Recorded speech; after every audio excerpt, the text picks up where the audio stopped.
Morning. Thanks for joining us for the News 12 FastCast. I'm Nick Proto. It's 7:30 on our Friday, October 18th. Just new in the last half hour, the Richmond County Sheriff's Office is looking for a woman accused of aggravated assault. Deputies say 30-year-old Nina DeMons is wanted in connection to a fight that happened October 2nd on Wooten Road. The incident report accuses her and another suspect of fighting with two people, then running over them with a car before driving off. If you have any information, call the Sheriff's Office.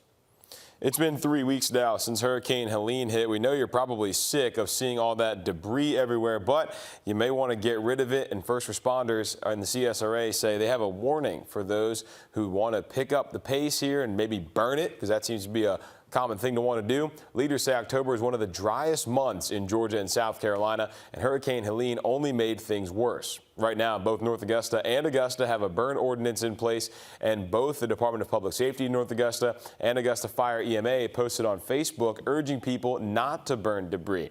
They say burning can cause other problems. With fall here, Sergeant David Bunch with North Augusta Department of Public Safety says it's riskier this time of year as things are starting to die out.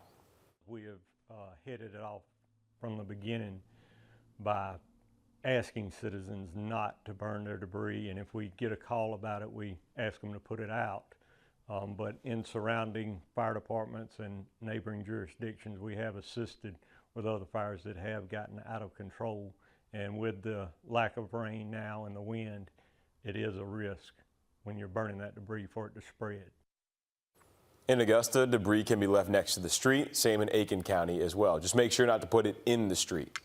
The presidential race is neck and neck, with national polls favoring Vice President Kamala Harris. But in key battleground states like Georgia, polls are showing former President Donald Trump taking the lead. The Peach State has seen record-breaking numbers of the polls for early voting. In Richmond County so far, election officials say more than 11,000 voters have come to the polls. And in Columbia County, more than 12,000 voters. Richmond and Columbia County election officials say the numbers speak for themselves about the urgency with this election. I think just with the media attention on that is what's driving people to make sure that their choice is made. The lines have been out the door pretty much the entire time. 24 years that I've been here, I don't know that we've voted over 12,000 people in 3 days. In Georgia, you have until November 1st to vote early. Today and tomorrow, voting hours are from 8:30 to 6 in Richmond County. You can go to the Municipal Building and the Warren Road Community Center. If you vote at the Henry Brigham Community Center, you'll have to go to the Senior Center next door. Early voting for the Robert Howard Community Center is going to be in the gym. In Columbia County, early voting's at the Building G3, the former Utah Creek Library, and the Columbia County Board of Education Support Complex. You can cast your ballot from 8 to 5 today, 9 to 5 tomorrow.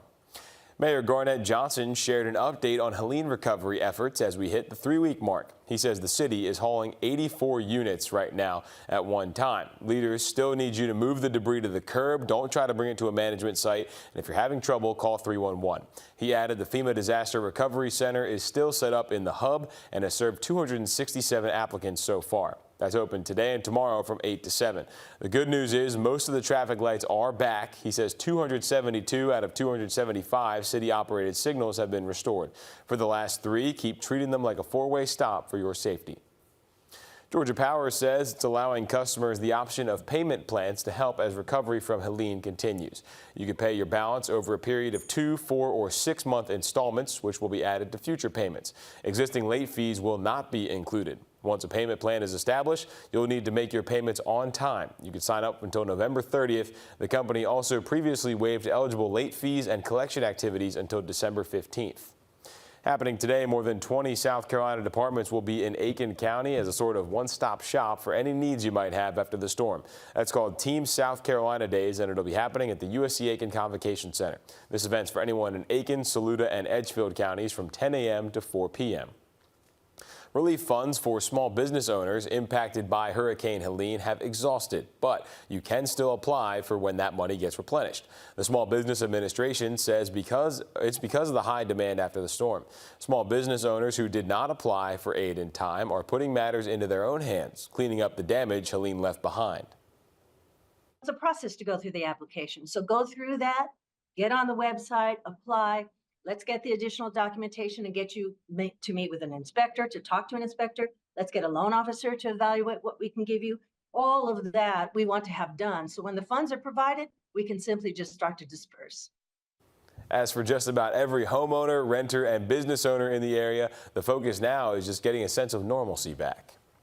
Aiken EMA says FEMA employees will be in Burnett Town during the day to survey the area and to help register people for assistance. They say FEMA employees will wear agency attire and will have their ID badges on hand from 9 until 6.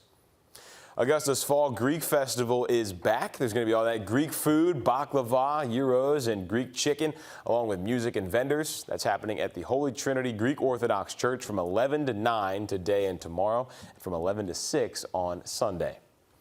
And there's a couple days left for the Western Carolina State Fair. That runs through the 20th. Tickets are $10 at the gate. Kids 10 and under get in for free. You can find more information about the fair on our website. Tonight, gates open at 5 and they open at noon this weekend. GDOT currently working on the Savannah River Bridge project, so expect some closures this morning. And for the rest of the week, the left westbound lane from exit 1 to mile marker 200 will be down. Tonight, it closes at 10 p.m. until 6 a.m. tomorrow, and then shut down again on Saturday and Sunday nights as well. We have those times listed on our website. Augusta community centers will soon transform into spooky havens for trick-or-treating. Parks and Rec will offer a safe space for neighborhoods that are still dealing with debris. Next Tuesday, there's going to be a trunk-or-treat drive-through at the Robert Howard Community Center from 6:30 to 8:30. There's trunk-or-treats happening next Thursday from 6 to 8. One's going to be on the Lump at Bernie Ward Community Center, the other at Warren Road Community Center. A week from today, a trunk-or-treat will be in the Sand Hill Community Center's park from 5 to 7. There are a couple more planned. We have those listed on WRDW.com.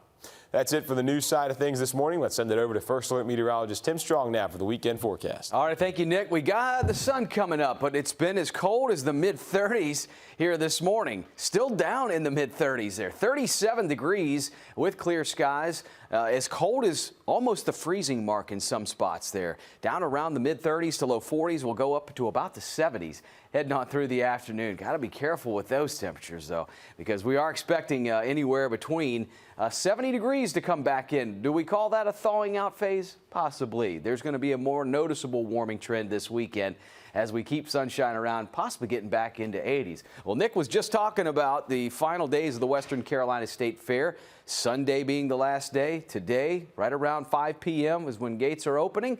60s, down to the 50s, though. It's going to be chilly.